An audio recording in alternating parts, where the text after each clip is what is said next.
again, and welcome back to Sabersoaps. I'm Donna. I am the owner of Sabersoaps, and I'm here to make some soap with you guys today. Again, sorry about the terrible quality of this video. I am filming on my phone, and I don't know if I ever will get a better camera or audio system. I'm not really a YouTuber. I just do this for fun. Today I am making another dog soap for your dog.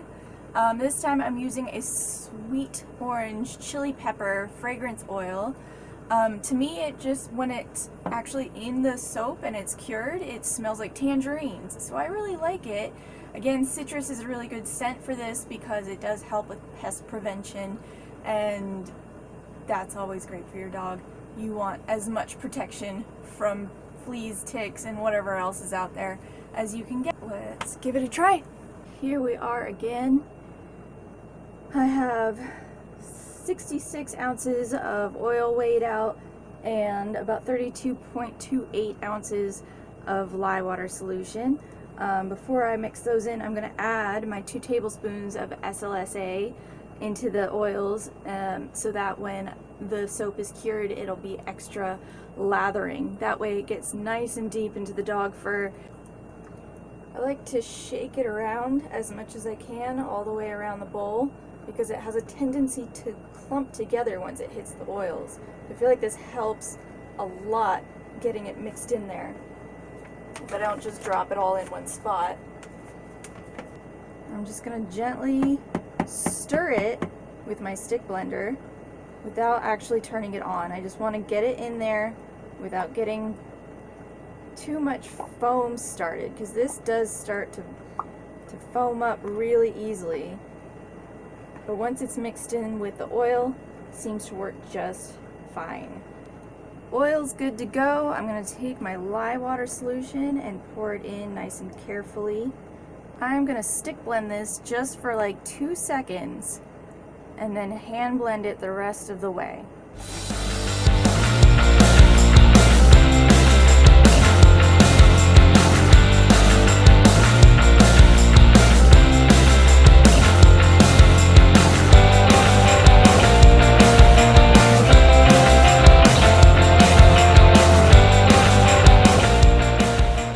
Here's the fragrance oil again, sweet orange chili pepper, that turns it into a nice tangerine smell. This 2 ounces of it is the right amount for this batch, so I'm just going to pour that in, right in there. It already smells like amazing tangerines. The batter looks amazing. I'm going to pour off a couple ounces of this in here, and I'm going to take my orange mica. This is like a neon orange that I got from Crafter's Choice. I got it on wholesaleSuppliesPlus.com. I'm going to add it in there.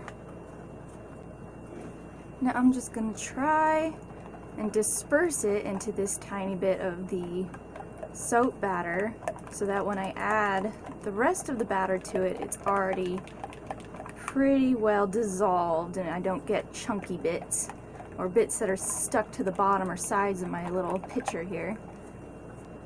Now I'm going to pour in very carefully this. I've split off my accent color here. I'm just going to stick blend for just a second till that's totally dispersed in my batter. Now to this bigger batch, I'm going to add French White Shimmer Mica Powder. My soap cures to an almost white color, so I just like to add a little bit of this. It adds a bit of shine, and a little, gets that, just that little hint of cream color out of it, so that it comes out a nice bright white. I will just get that stick blended in, and then I'll grab my molds. I have my 3 super fancy Pringles mold. Sour cream and onion this time, guys. I know it was ranch last time. Gotta switch it up. This batter is still super liquidy. I am gonna stick blend it just a little longer so that it gets to almost a medium trace. That way it'll swirl better when I mix it all into the into my mold. Now that it's thickened up a bit, I'm gonna carefully start with my white. I'm just gonna pour about an inch or two into the bottom of each of these.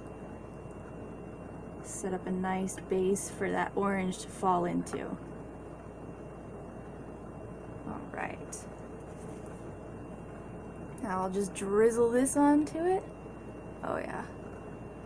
That looks fantastic.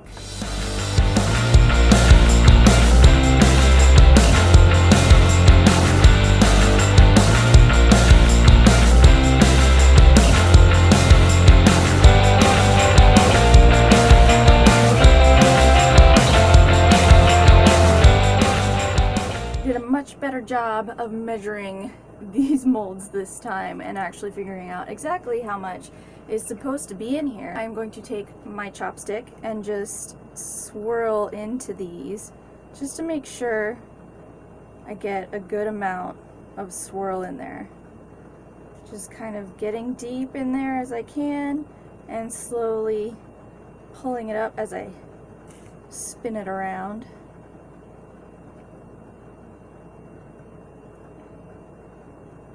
All right,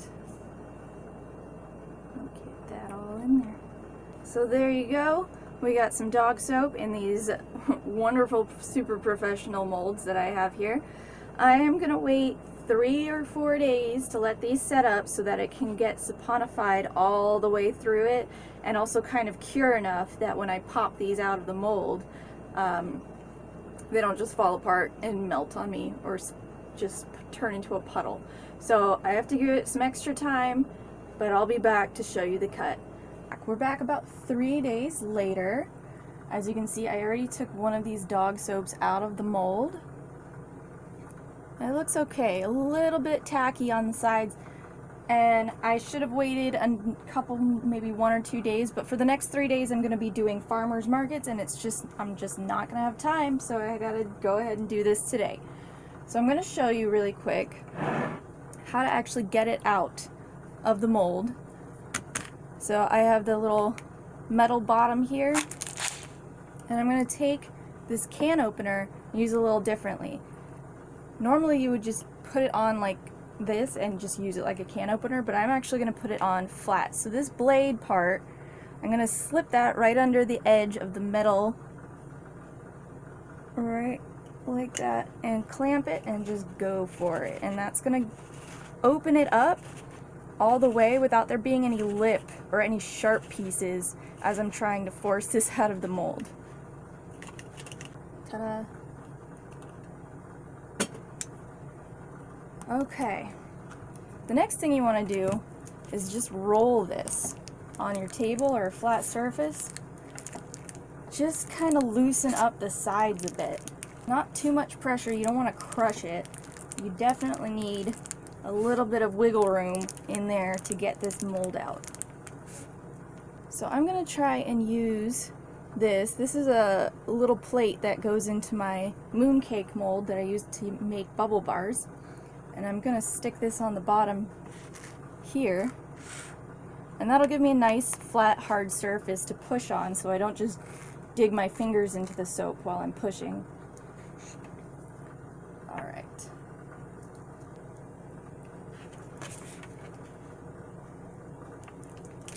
Alright.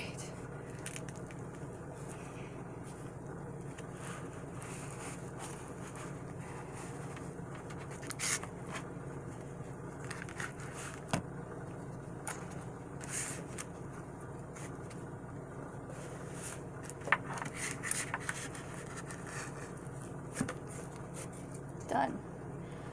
Now, you can clean this out again and save it, and if you save the lid, you can just put it upside down on the lid and reuse it for soap. But if you do use it a second time, make sure that your soap is at least at medium trace before pouring it in, otherwise it'll kind of leak out the bottom a little bit. This isn't like a perfect seal, so. Now that we've got that out of the mold, You just gotta peel off this parchment paper. It's so sticky right now.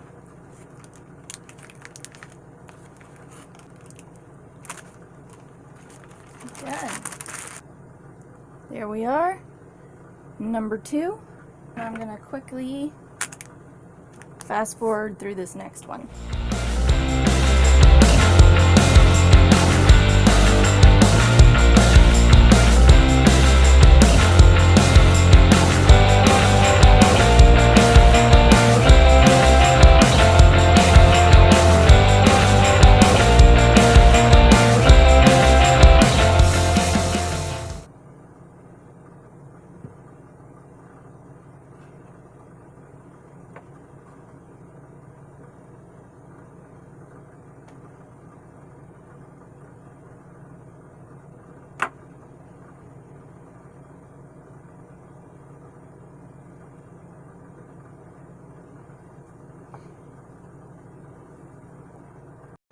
So I totally wasn't recording while I did the majority of the cut on this soap, but I still thought you guys would probably like to see what happened in the end of this.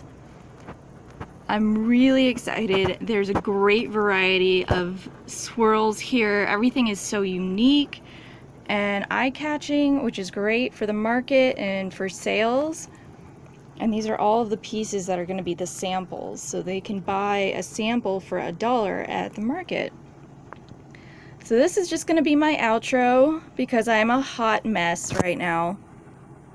Like and subscribe my videos if you enjoyed this. If you really loved it, go ahead and hit the notification bell so you can be bothered every single time I upload a video. If you haven't already, go ahead and follow me on Instagram at Sabersoaps. Over there I show pictures and videos of what I'm making and what I'm doing at the farmer's market and what I have available. Also, I let you guys know when I've updated my Etsy shop so you guys can get anything you need over there.